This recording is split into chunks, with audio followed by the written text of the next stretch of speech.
First ವಂದನೆಗಳನ್ನ ತಿಳಿಸ್ತಾ, ನನ್ನ ಶಾಲೆ ತುಂಬಾ ಈಗ 2 ಯೂನಿಟ್ ಅಲ್ಲಿ ನಡೀತಾ ಇತ್ತು. ಒಂದು ಹೈಯರ್ ಪ್ರೈಮರಿ, ಒಂದು ಲೋಯರ್ ಪ್ರೈಮರಿ. ಹೈಯರ್ ಪ್ರೈಮರಿ ಇವಾಗ ಫುಲ್ ಶಿಫ್ಟ್ ಆಗಿದೀವಿ. ಆ ಮಕ್ಳನ್ನ ಅಲ್ಲಿ ಶಿಫ್ಟ್ ಮಾಡಕ್ಕೆ ಯೂತ್ ಫಾರ್ ಸೇವಾ ಸಂಸ್ಥೆನೇ ಕಾರಣ ಅಂತ 100%. ನಮ್ಮ ಪ್ರಯತ್ನ ಅಲ್ಲಿ ಏನು ಇಲ್ಲ. ಯಾಕೆಂತಂದ್ರೆ ನನ್ನ ಶಾಲೆನಲ್ಲಿ 2 ಪುಟ್ಟದ 2 ಯೂನಿಟ್ ನಲ್ಲಿ ಮಕ್ಕಳು 207 ಮಕ್ಳಿದ್ರು. ಹೆಚ್ಚು ಕಡಿಮೆ ಅಲ್ಲಿ 150 ಮಕ್ಳು ಅಲ್ಲಿಗೆ ಹೋಗ್ತಾ ಇದ್ವು ಪ್ರತಿದಿನ. ಅಷ್ಟು ಮಕ್ಳಲ್ಲಿ 87 ಹೆಣ್ಣು ಮಕ್ಳಿದ್ವು. ಇವತ್ತು ಹೆಣ್ಮಕ್ಳಿಗೆ ಶೌಚಾಲಯ ಇಲ್ಲ ಅಂದ್ರೆ ಎಂತಹ ಸಮಸ್ಯೆಗಳು ಸ್ಟಾರ್ಟ್ ಆಗುತ್ತೆ ಇವತ್ತಿನ ದಿನದಲ್ಲಿ. ಅದು ಊರಿಂದ ಹೊರಗೆ, ಊರ್ ಒಳಗೂ ಅಲ್ಲ. ಅದ್ರ ಜೊತೆಗೆ ಪಕ್ಕದಲ್ಲೇ ಹೈಸ್ಕೂಲ್ ಇದ್ರು ಸಹ ಹೈಸ್ಕೂಲ್ ನಾವು ಹೋದ ತಕ್ಷಣ ನಾವು ಧೈರ್ಯ ಮಾಡಿ ಹೋದ್ ವರ್ಷನೇ ನಾವ್ ಅಲ್ಲಿಗೆ ಶಿಫ್ಟ್ ಮಾಡಿದ್ದು. ಬಿಲ್ಡಿಂಗ್ ಗಳಿತ್ತು ನಮ್ದು, ಅವರೇ ಬಳಸ್ಕೊತಾ ಇದ್ರು. ನಾವು ಆ ಮಕ್ಳು ನಮ್ಮಲ್ಲಿಂದ ಹೋಗಿದ್ರೆ ಅಂತ ಆ ಮಕ್ಳಿಗೆ ಬಿಲ್ಡಿಂಗ್ ಕೊಟ್ಟಿದ್ವಿ.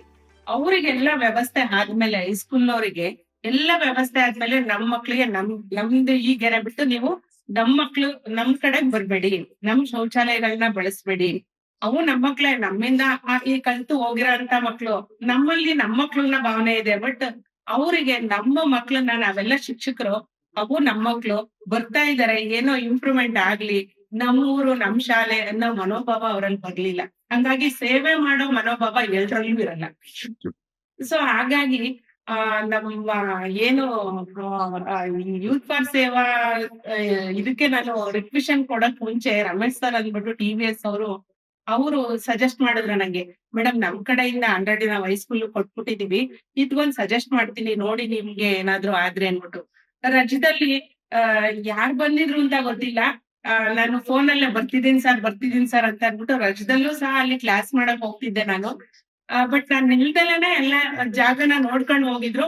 ಫೋನಲ್ಲೇ ಎಲ್ಲ ಮಾತಾಡಿದ್ದು ಆಗುತ್ತೆ ಅಂತ ಮತ್ತೆ ಆಮೇಲೆ ಶಿವಪ್ರಕಾಶ್ ಸರ್ ಅವ್ರ ಮುಖಾಂತರ ಮತ್ತೆ ಕೇಳ್ಕೊಂಡು ಮಾಡ್ಕೊಂಡು ನಮ್ಗೆ ಆಗುತ್ತೆ ಏನೋ ಡೌಟ್ ಆಗಿತ್ತು ನಮ್ಮ ಶಾಲೆಗೆ. ಇದು ಈ ಸರಿ ಆಗುತ್ತೋ ಈ ಪ್ರಾಜೆಕ್ಟ್ ಇಲ್ವೋ, ಆಗ್ಲಿಲ್ಲ ಅಂದ್ರೆ ಏನ್ ಮಾಡೋದು, ಏನಾದ್ರೂ ಆಗ್ಲಿ ನಾವು ಶಿಫ್ಟ್ ಮಾಡ್ಬಿಡೋಣ ಅಂತ ಧೈರ್ಯ ಮಾಡಿ ಶಿಫ್ಟ್ ಮಾಡಿದೀನಿ. ಅಷ್ಟ್ರಲ್ಲೇನೆ ನಮ್ಮ ಮಗ್ಳು ಆದ್ರೂ ಭಯ, ಅಷ್ಟ್ ಹೆಣ್ಮಕ್ಳಿದಾವೆ, ಎಲ್ಲಿ ಹೋಗ್ತಾರೆ ಏನು ಅಂತ ದಿನಾ ಬೆಳಗ್ಗೆ ರಾತ್ರಿ ಇಡೀ ಬರ್ತಾ ಇರ್ಲಿಲ್ಲ. ಮಕ್ಳು ಗಂಡ್ಮಕ್ಳು ಬಗ್ಗೆ ಅಷ್ಟು ಯೋಚನೆ ಬರ್ತಿರ್ಲಿಲ್ಲ, ಇರ್ಬೇಕು ಅವ್ರಿಗೂ.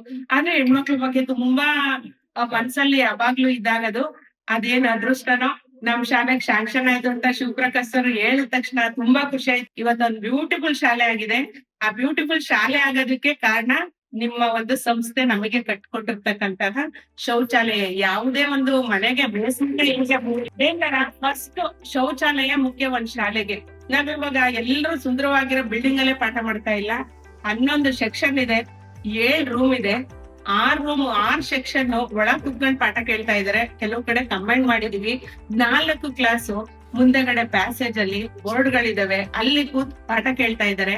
ಆದ್ರೆ ಪ್ರಕೃತಿ ಮಡಿಲಲ್ಲಿ ಇದ್ದಂಗಿದೆ ನನ್ ಶಾಲೆ, ಮರಗಳ ನೆರಳಿದೆ, ಅಲ್ಲೇ ಪಾಠವನ್ನ ಮಾಡ್ತಾ ಇದಾರೆ ನಮ್ಮ ಸಹೋದ್ಯೋಗಿಗಳು. ತುಂಬಾ ಚೆನ್ನಾಗಿ ಕಲಿಕೆ ಆಗ್ತಾ ಇದೆ. ಇದಕ್ಕೆ ಕಾರಣ ಬೇಸಿಕ್ ಮೂಲ ಸೌಲಭ್ಯನೇ ಇದ್ದಲೇನೆ ಎಲ್ಲೂ ಇರಕ್ಕಾಗಲ್ಲ ಸರ್.